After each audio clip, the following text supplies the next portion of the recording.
Hey, good morning, it's Owen Bigland. This is the Inside Edge video blog. Wanted to comment on an article that was all over the newspapers and on the TV back this past fall. A well-known condo tower in Coal Harbour, relatively new building, 7 years old, passed a non-smoking ban in the entire building. So this is not just common area, this bans smoking completely, even within the owner's own apartment.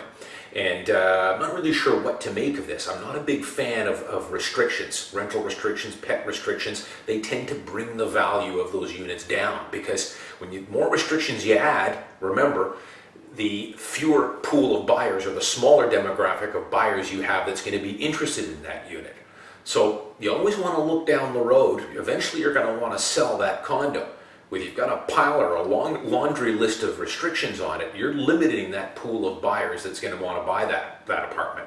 Now, you might, on the other hand, you're definitely going to get some people that would be drawn to it and want to buy into a smoke-free building. I'm a non-smoker. I hate secondhand smoke. But there'll be far fewer of those people than the ones that will be fleeing because of the rental restrictions or because of the smoking ban. When you have a smoking ban, when you have a rental restriction and pet restriction, I can tell you you're losing about 12%.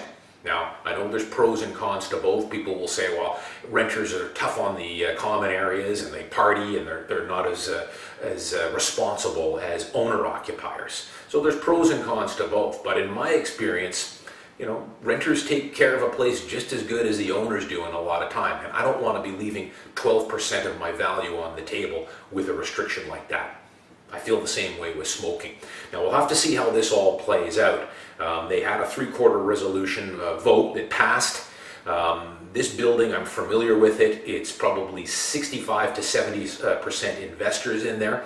These investors, they never show up at the AGMs. Now that this thing's passed, they're going to get their minutes. They're going to upgrade the bylaws. They're going to catch wind of that, and I have a feeling at the next AGM they'll bandy together, get their proxies together, and I doubt if that thing will be able to continue on after next year's AGM. Could be wrong. We'll have to see what happens. But could be a sign of the times. A non-smoking ban for the entire building. I'm Owen Bigland. Thanks for watching. You can always reach me at owen@owenbigland.com. Follow me on Twitter @OwenBigland.